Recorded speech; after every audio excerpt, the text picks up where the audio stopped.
Page press Manhattan new York سے 1992 میں شائع ہوئی، پاکستان میں 1993 میں آئی۔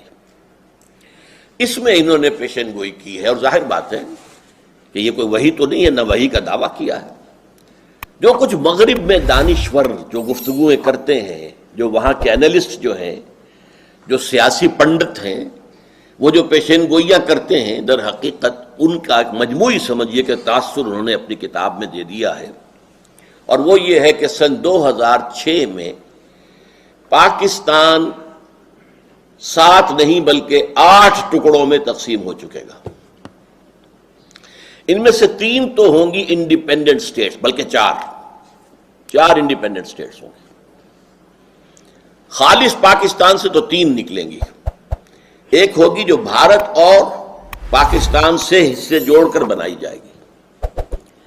جو خالص پاکستانی 3 ریاستیں ہوں گی وہ دی ریپبلک آف بلوچستان، پورا بلوچستان اس وقت کا اس میں شامل ہوگا، اور اس کا کہنا یہ ہے کہ یہ اس علاقے کی سب سے بڑی طاقت ہوگی، سب سے زیادہ ترقی یافتہ ہوگی، سب سے زیادہ خوشحال ہوگی، سب سے زیادہ انڈسٹریلائزڈ ہوگی۔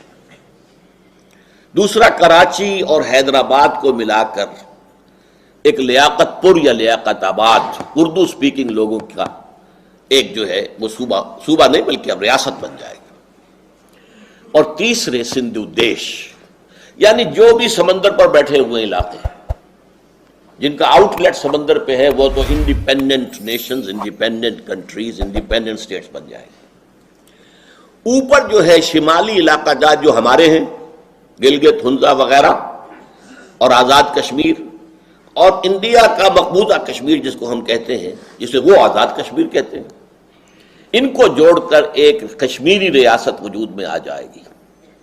یہ بڑا پرانا خاکہ ہے، امریکہ کا بڑا پرانا خاکہ ہے، اور یہ کہ اس سے پہلے تو رابن رافیل جو ہوتی تھی اسسٹنٹ سیکرٹری آف اسٹیٹ امریکہ کی، اس نے کھل کر اس کو بیان کیا تھا کہ ہم ان دونوں کشمیروں کو ملا کر اور اس کے ساتھ شمالی علاقہ جات پاکستان سے، چونکہ وہ کشمیر کی وہ بھی حکومت جو تھی ڈوگرا حکومت اس کے ماتحت تھے، اور مزید یہ کہ اس میں جو علاقے پاکستان نے دے دیے تھے لداخ کے، چائنا کو وہ بھی واپس لے کر اور بھارتی کشمیر کو ملا کر ایک آزاد ملک بنائیں گے۔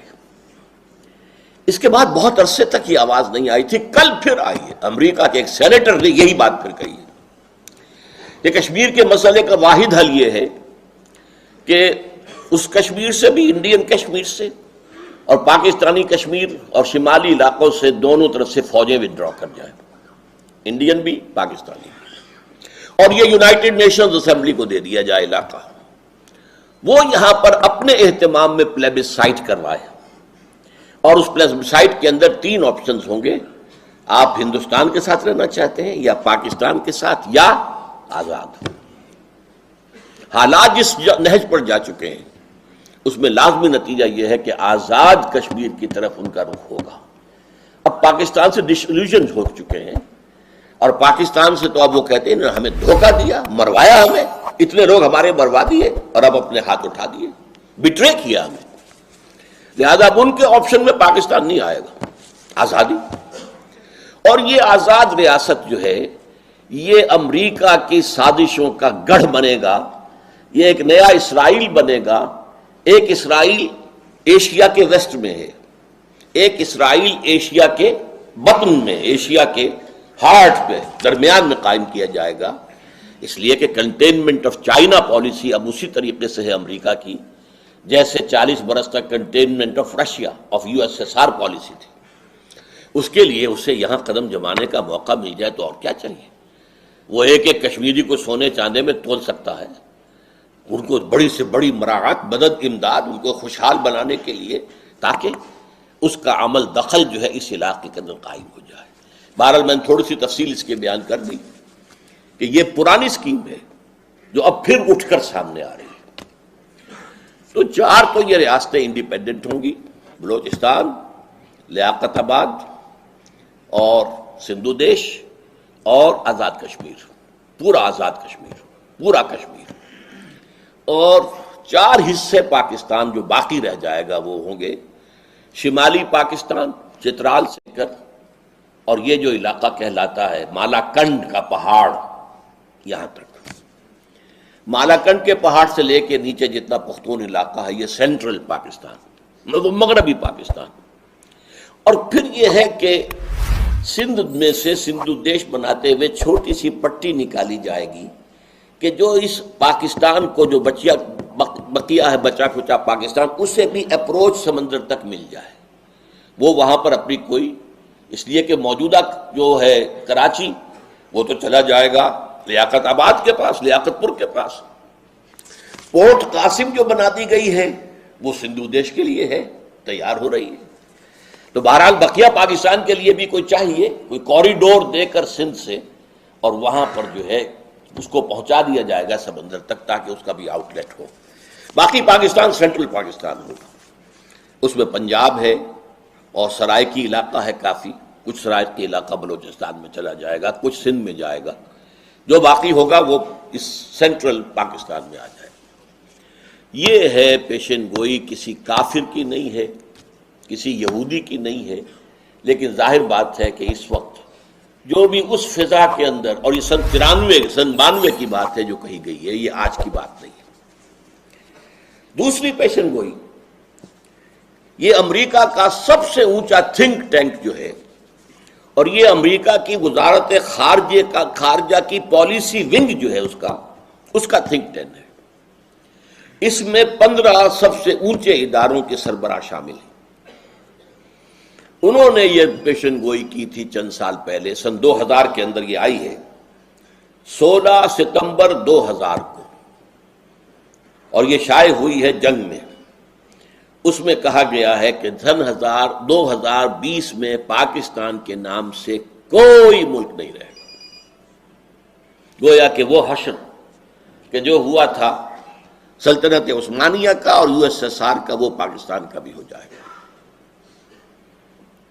جنگ نے اس خبر کو شائع کیا، سب سے پہلے یہ شائع ہوئی تھی رپورٹ بھارت کے ایک جریدے آؤٹ لک میں. جنگ نے شائع کیا اپنی 16 ستمبر سن 2000 کی یہ اشاعت میں، ساتھ یہ لکھ دیا کہ اسے کسی مجذوب کی بڑ نہ سمجھا جائے.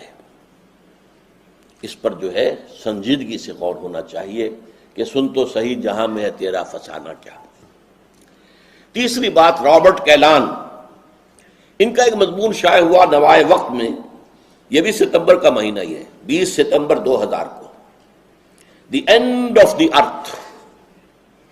اس میں وہ کہتے ہیں کہ پاکستان از اے فیلڈ اسٹیٹ، ہر اعتبار سے یہ ناکام ریاست ثابت ہو چکی ہے.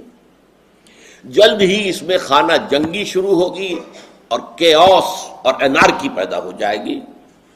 اور اس مضمون میں ایک خاص بات جو اس نے کہی ہے وہ یہ ہے کہ پاکستان اور افغانستان یہ گویا کہ ایک یونٹ کی شکل ہوگی. یہ ہے، میں نے چند حوالے آپ کو دیے ہیں کہ سن تو صحیح جہاں میں ہے تیرا فسانہ کیا، کہتی ہے خلق غائبانہ، کہتی ہے خلق خدا تجھے غائبانہ کیا. اب آئیے اس کے اصل اسباب کیا ہیں، کیوں ایسا ہوگا، جبکہ میں بھی کہہ رہا ہوں کہ پاکستان کے خاتمے کی الٹی گنتی شروع ہو چکی ہے. یہ میرا موقف ہے. تو اس کے اسباب کیا ہیں؟ میں ان کو 2 حصوں میں تقسیم کرتا ہوں. ایک تو ہے اصلی اور بنیادی، اور نمبر 2 داخلی اور خود کردہ. یہ ایک ہی کی تقسیم میں نے کی ہے، جو اصلی ہے، بنیادی ہے، داخلی ہے، خود کردہ ہے. یہ خود کردہ کے بارے میں آپ کو وہ مصرع ذہن میں آ گیا ہوگا کہ خود کردہ را علاج نیست. کسی اور نے آپ کے ساتھ کوئی برائی کی ہو تو شاید کوئی اس کا مداوع ہو سکتا، آپ نے خود کی ہو تو اس کا کوئی مداوع نہیں. وہ کیا ہے؟ پاکستان کے قیام کا جو اصل مقصد اس کو ہم نے ترک کیا. اب یہ ایک بے مقصد ملک ہے. یہ ایسا تیر ہے جس کا کوئی ہدف ہی نہیں. وہ تیر نیم کش جس کا نہ ہو کوئی ہدف. جو مؤسسین پاکستان تھے اقبال اور جناح، انہوں نے کہا تھا کہ ہم عہد حاضر میں پاکستان اس لیے چاہتے ہیں کہ عہد حاضر میں اسلام کے اصول حریت و اخوت و مسامات کا ایک عملی نمونہ دنیا کے سامنے پیش کریں، عملی نمونہ، تاکہ ایک لائٹ ہاؤس وجود میں آ جائے پورے عالم